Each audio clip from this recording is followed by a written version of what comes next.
अस्सलाम वालेकुम students. Last class में हमने मिक्स स्ट्रीम की थोड़ी सी हमने एक्सप्लेनेशन की थी और उसके कुछ हमने एग्जांपल्स की थी। आज हम उसके कुछ न्यूमेरिकल्स देखते हैं। आपकी मेरे पास 13th एडिशन है, इसमें प्रॉब्लम नंबर 28 ये आप देखें। 14th में आई थिंक ये 29 होगी या 30 होगी। प्रॉब्लम 28 इसको हम देखते हैं। देखें, इसमें हमें ये कहा गया है कि हमें देखें 3 ऑप्शंस दी गई हैं। कैश फ्लो स्ट्रीम्स हैं ABC। इसमें जो फर्स्ट स्ट्रीम है ये 3 साल के लिए है, सेकंड जो B है ये 5 साल के लिए है और जो C है ये 4 साल के लिए। हमने इन तीनों को अलग-अलग सॉल्व करना है। और इंटरेस्ट रेट देखें, हमें 12% दिया गया है और हमें कहा गया है कि हमने ये तीनों जो मिक्स स्ट्रीम्स हैं ये दो तरह से सॉल्व करनी है। वन देखें, ए में आपको रिक्वायर्ड है, हमने इसको सॉल्व करना है eight the end of each year. हमने ये एज्यूम करना है कि जो कैश फ्लो हमें ये मिल रहा है ये हर साल के एंड पे मिल रहा है। एंड देन हमने इसे सॉल्व करना है assuming at the beginning of each year कि हमें जो कैश फ्लो ये दिया जा रहा है ये हर साल के शुरू में दिया जा रहा है। तो पहले हम देखते हैं कि if the cash flow is eight the end of each year, हम इसमें इसकी मिक्स स्ट्रीम ए करते हैं और बाकी जो है फिर वो आप खुद करिएगा, इसको आप अच्छी तरह समझ लें। ओके स्टूडेंट्स, ये देखें हमने यहाँ पे उस क्वेश्चन की रिक्वायरमेंट्स लिख दी हैं। इंटरेस्ट रेट हमारे पास 12% है, 3 ईयर्स है और हमें फ्यूचर वैल्यू फाइंड करनी है। अगर इस चीज़ को हम टाइम लाइन में शो करें तो देखें हमारी टाइम लाइन 3 ईयर्स की है। पहले साल हमें 900 दिया जा रहा है, सेकेंड ईयर में हमें 1000 और थर्ड ईयर में 1200। और हमने एज्यूम किया है कि this is the case at the end of each year. हमें 9000 पहले साल के एंड पे दिया जा रहा है, 1000 सेकेंड ईयर के एंड पे दिया जा रहा है और 1200 हमें थर्ड ईयर के एंड पे दिया जा रहा है। ओके, अब देखें अगर हमने इनकी फाइंड करनी है future values. Future value find करने के लिए हम देखें, हम टेबल हमने बना लिया। टेबल में हमने ईयर्स मेंशन कर दी हैं, कैश फ्लो देखें तीनों मेंशन कर दिए। अब हमने इसकी future value interest factor find करना है। अब देखें ये 2 1 ये हमने कैसे लिखना है, इसको ज़रा टाइम लाइन से समझें। हमने एज्यूम किया था कि this is the case at the end, हर साल के एंड पे हम पेमेंट्स कर रहे हैं। तो देखें 900 अगर हम पहले साल के एंड पे हमें मिलेगा तो देखें कितने साल के लिए हम इसकी कंपाउंडिंग करेंगे। कंपाउंडिंग का मतलब है कितने साल तक इसमें इंटरेस्ट ऐड होता जाएगा। अगर ये पहले साल के एंड पे हमें मिला तो देखें ये हो जाएगा 1 साल के लिए एंड देन 2 साल के लिए, तो इसकी कंपाउंडिंग हो जाएगी 2 साल के लिए। देन सेकेंड ईयर के एंड पे हमें 1000 मिल रहा है तो देखें ये सिर्फ 1 साल के लिए ही कंपाउंड होगा, इस पर इंटरेस्ट सिर्फ 1 साल के लिए ही हम जमा कर सकेंगे। एंड देन थर्ड ईयर वो हमें तीसरे साल के एंड पे ही पेमेंट मिल रही है और उसके बाद कोई ईयर नहीं है तो इस पर हमारी कंपाउंडिंग नहीं होगी। तो एट द एंड अगर हमें दिया जाए कि अगर हम हर साल के एंड पे पेमेंट्स हमें मिल रही हैं तो उस पर कंपाउंडिंग करने के लिए हमें क्या करना पड़ता है, हमें इस तरह से देखना पड़ता है कि वो अमाउंट कितने साल तक जमा रहेगी। इसका एक और तरीका भी है एट द एंड के लिए। अगर एट द एंड का केस आता है तो आप इसको ऐसे भी सिंपली देख सकते हैं, पहले साल के एंड पे कंपाउंडिंग हो रही है, हमें अमाउंट मिल रही है, देखें बाद में कितने साल हैं, 1 2 साल हैं तो इसकी कंपाउंडिंग हम 2 साल के लिए करेंगे। ये अमाउंट हमें सेकेंड ईयर के एंड पे मिल रही है, इसके बाद कितने साल हैं, 1 साल है तो इसकी कंपाउंडिंग हम 1 साल के लिए करेंगे। इसके बाद कोई साल नहीं है तो 1200 की हम कोई कंपाउंडिंग नहीं करेंगे। ठीक है, तो एट द एंड का अगर केस आता है तो आप इसको ऐसे कर सकते हैं कि जोन सा भी ईयर की अमाउंट है उसको छोड़ दें, उसके बाद देखें कितने ईयर हैं तो उतने साल की कंपाउंडिंग करेंगे। तो देखें इसको हम यहाँ पे हमने सॉल्व किया है। फार्मूला हमारे पास फ्यूचर वैल्यू इंटरेस्ट फैक्टर का आपको मैंने बताया था। हम इनकी कंपाउंडिंग 900, क्योंकि देखेंगे पहले साल के एंड पे हमें मिला, उसके बाद 2 साल है तो इसकी कंपाउंडिंग हम 2 साल के लिए करेंगे। 1000 हमें सेकेंड ईयर के एंड पे मिला, इसकी कंपाउंड इसके बाद 1 ही साल है, इसकी कंपाउंडिंग 1 साल के लिए होगी। और थर्ड ईयर के एंड पे जो अमाउंट मिली है 1200, इसकी कंपाउंडिंग हम नहीं करेंगे क्योंकि उसके बाद कोई साल नहीं है। फ्यूचर वैल्यू इंटरेस्ट फैक्टर का फार्मूला आपको मैंने बताया था, वो देखिए यहाँ पे मेंशन है 1 + i⁴n। इसको अब आप सॉल्व करें, इसका जो आंसर आएगा देखिए हमारे पास ये आंसर आ रहा है, पहले साल का फैक्टर ये आ रहा है, सेकेंड ईयर का फैक्टर ये आ रहा है, थर्ड ईयर का फैक्टर ये आ रहा है। इन फैक्टर्स को इन ईयर्स की अमाउंट्स के साथ मल्टीप्लाई करेंगे, 900 को इससे मल्टीप्लाई करेंगे तो देखिए हमारे पास ये आंसर आता है। देन इस अमाउंट को इस साल के फैक्टर से मल्टीप्लाई करेंगे, हमारे पास आंसर ये आता है। देन इसको हम इसके साथ मल्टीप्लाई करेंगे, ये हमारा आंसर ये आता है। तो ये हमारे पास हर साल की फ्यूचर वैल्यूज़ आ गई हैं, इनको जब हम ऐड करेंगे तो हमारे पास फ्यूचर वैल्यू का आंसर आ जाएगा। ठीक हो गया। चलें इसको मैं वीडियो पॉज करता हूँ 1 मिनट के लिए, आप इसको नोट कर लें। ओके स्टूडेंट्स, अब हम यही केस अगर करें at the start of each year, हर साल के शुरू में अगर हम अज्यूम करते हैं कि हमें डिपॉजिट किया जा रहा था हर साल के शुरू में, तो देखें क्लोजिंग में हमने पहले साल के एंड पे 900 लिखा, सेकेंड में 1000 और 12 में हमने थर्ड में 1200 लिखा हमने। अब एट द स्टार्ट का मतलब ये है कि जो 900 है वो अब आ जाएगा, आज ही हम डिपॉजिट करेंगे। 1000 वो पहले साल के एंड पे आ जाएगा, और जो 1200 है वो भी सेकेंड ईयर के एंड पे आ जाएगा। तो अगर स्टार्ट में होता है तो हमने देखें डिफरेंस, इनको एक एक अमाउंट्स को एक एक साल हमने पीछे ले आना है। पहले साल के एंड पे थी 900, अब उसको पहले साल के शुरू में ले आएंगे। 1000 सेकेंड ईयर के एंड पे था, अब 1000 को सेकेंड ईयर के स्टार्ट में ले जाएंगे। 1200 थर्ड ईयर के एंड पे था, इसको थर्ड ईयर के हम स्टार्ट में ले जाएंगे और यहाँ पर कोई चीज़ नहीं आएगी। अब अगर हमने इसकी कंपाउंडिंग करनी है तो कंपाउंडिंग करने के लिए देखें अब 900 कितने साल के लिए कंपाउंड होगा, 1 2 3, ये 3 साल के लिए कंपाउंड होगा। हम यहाँ लिखेंगे 3। 1000 ये 1 और 2, ये 2 साल के लिए कंपाउंड होगा, और ये 1000 ये 1 साल के लिए इसकी कंपाउंडिंग होगी। ठीक हो गया। अगर एट द एंड होता है तो हमने उसमें अलग-अलग केस देखा, और अब एट द स्टार्ट है तो हमने ज़ीरो से ही स्टार्ट करना है। अगर एट द एंड है तो हम ये जो मिक्स स्ट्रीम है ये 1 से स्टार्ट करेंगे। अगर एट द स्टार्ट है तो हम ये मिक्स स्ट्रीम 0 से ही स्टार्ट कर देंगे। अब हम फार्मूला हमारे पास है, इसको हम सॉल्व करते हैं। इसका आंसर आएगा 1.405, इसका आंसर आएगा 1.254 एंड देन 1.120। इनको जब हम सॉल्व करेंगे तो हमारा आंसर आएगा 1264, देन 1254 and then 1344। ये हर ईयर की हमारे पास फ्यूचर वैल्यू आ जाती है। इन सबको जब हम ऐड करेंगे तो हमारे पास आंसर आ जाएगा 3864। समहाउ इतना ही आंसर आएगा, 64 या 62। तो ये हमारे पास केस आ जाता है eight the start of each year का। तो डिफरेंस आप इन दोनों का देख लेना।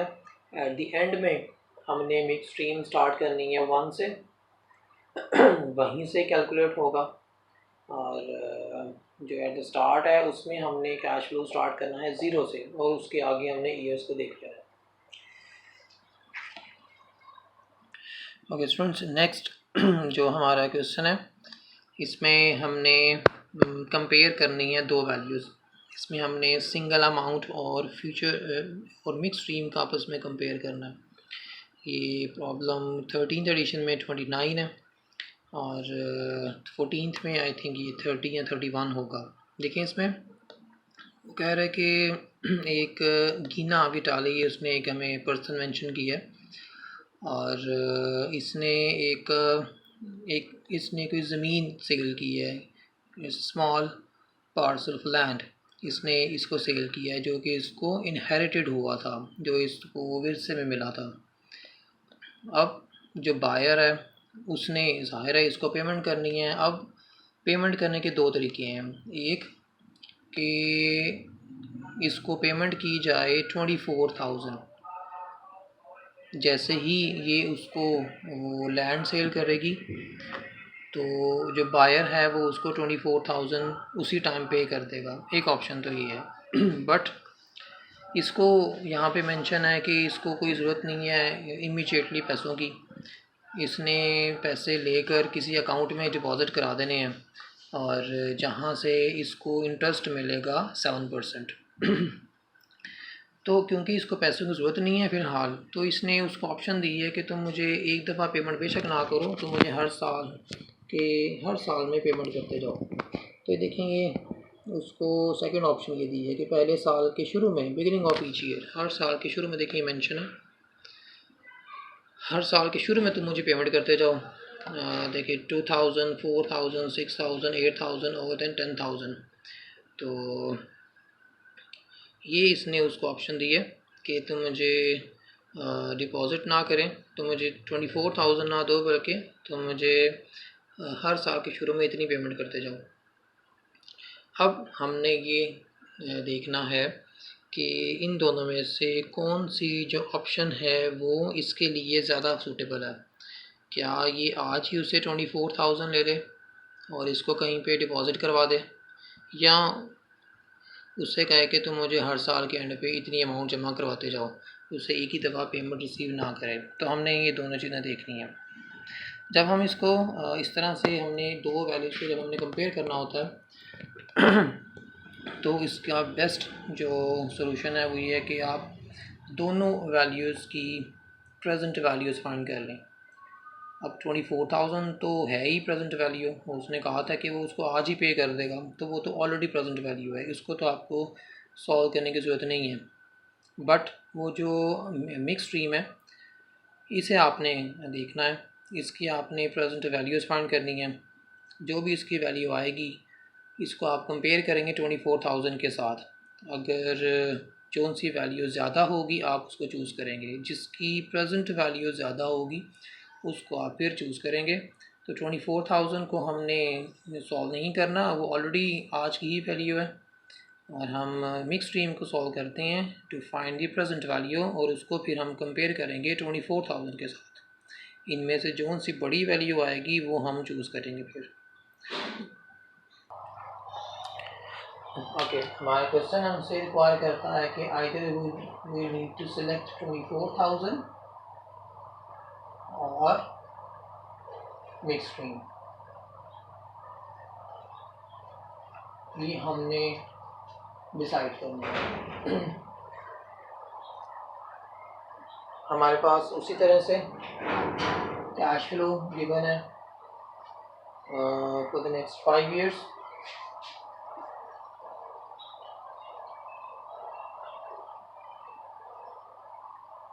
कैश फ्लो की अमाउंट्स हमें दी गई हैं 2000,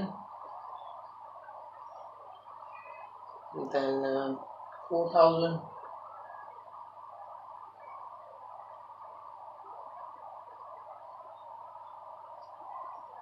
8,000 and then 10,000।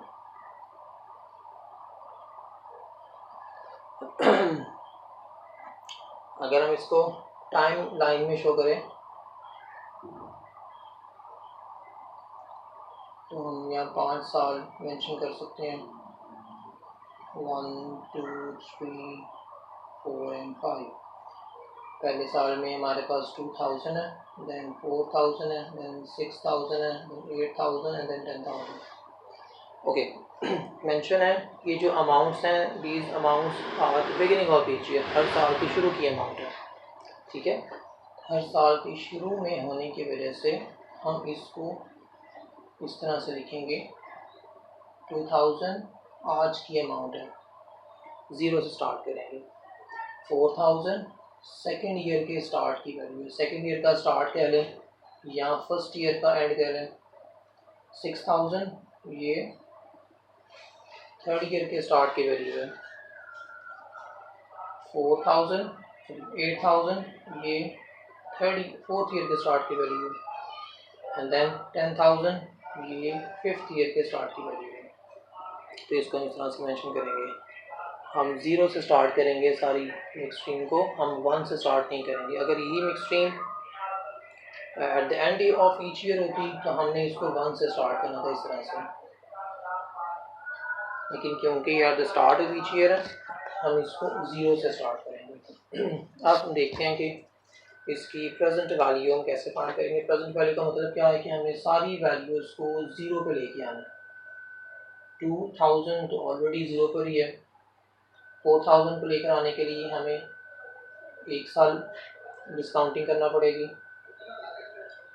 इसको 1 and 2 इसे 2 साल डिस्काउंट करना पड़ेगा, इसको हमें 1 2 and 3 इसको 3 साल डिस्काउंट करना पड़ेगा, इसको 1 2 3 and 4 इसको 4 साल करना पड़ेगा, एंड देन इसको 1 2 3 4 and 5 और इसे हमें 5 साल के लिए डिस्काउंट करना पड़ेगा।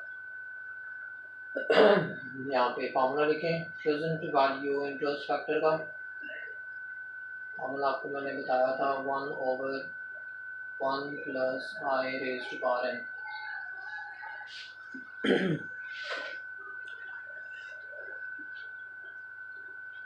इंटरेस्ट रेट हमारे पास गिवन है 7%, 0.07 और इसकी 2000 की तो हम डिस्काउंटिंग हमारे पास पीछे कोई ईयर है ही नहीं है तो ये ज़ीरो ही रहेगा। 4000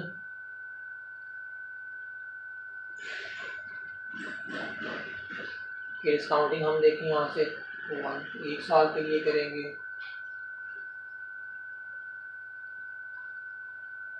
इसकी डिस्काउंटिंग हम 2 साल के लिए करेंगे, इसकी डिस्काउंटिंग हम 3 साल के लिए करेंगे, एंड 10,000 की डिस्काउंटिंग हम करेंगे for the previous 4 years। Then हम इसकी यहाँ पे आंसर मेंशन कर देते हैं, इसको सॉल्व करें और सॉल्व करके हमारे पास जो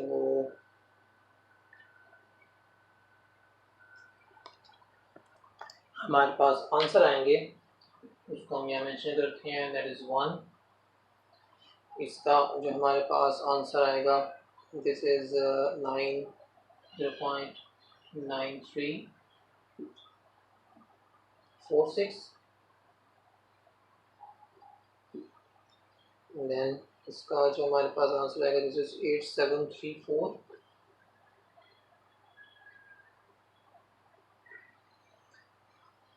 and then 8163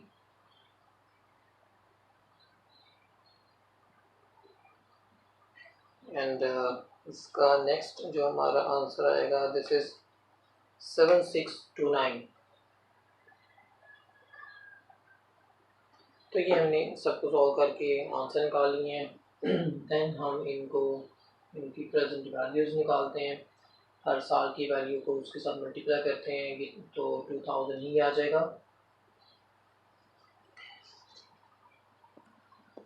और बाकी ईयर्स को जब आप मल्टीप्लाई करेंगे तो ये इस तरह से हमारे पास आंसर आ जाएंगे, ठीक है। इन सबको जब हम ऐड करेंगे तो ऐड करके हमारे पास एक क्यूमुलेटिव प्रेजेंट वैल्यू निकल आएगी। जो कि हमारे पास आती है 25,137। ये अमाउंट कुछ फ्रैक्शन में चेंज हो सकती है, तो बहरहाल ये अमाउंट इसके 25,100 के करीब ही आएगी। अब देखें, अगर हमें आज ही सारी पेमेंट कर दी जाती है 24,000, तो हमें 24,000 मिलेगा। लेकिन अगर हमें 5 साल तक पेमेंट की जाती है, उसकी अगर हम प्रेजेंट वैल्यू निकालते हैं तो वो आता है 25,137। हमारी जो मिड स्ट्रीम है उसकी वैल्यू ज़्यादा आ रही है, तो जिस वजह से हम आज ही सारी पेमेंट एक्सेप्ट नहीं करेंगे, बल्कि हम उसे कहेंगे कि हमें वो आने वाले 5 साल तक इस तरह से पेमेंट करें। तो हम इसमें मिड स्ट्रीम को सिलेक्ट करेंगे। चलिए इसको आप नोट कर लें। मैं 1 मिनट के लिए वीडियो पॉज करता हूँ। एंड देन स्टूडेंट्स, आपने ये प्रॉब्लम 31 है। इसमें देखें ये 2 ऑप्शंस हैं और 50,000, 40,000, 30, 20, 10, और इसमें ये रिवर्स है 10, 20, 30, 50 एंड 14, 15। आपने ये जो हमने न्यूमेरिकल्स किए हैं, इसके बाद आपने ये न्यूमेरिकल इसकी प्रैक्टिस कर लेनी है। तो मिक्स स्ट्रीम के केस में आपने बस यही न्यूमेरिकल्स करने हैं। ठीक है, इसको सॉल्व करें तो नेक्स्ट क्लास में हम फिर इसको इश्यूज़ हैं तो आप नेक्स्ट क्लास में मुझसे पूछ लें। Okay, thank you.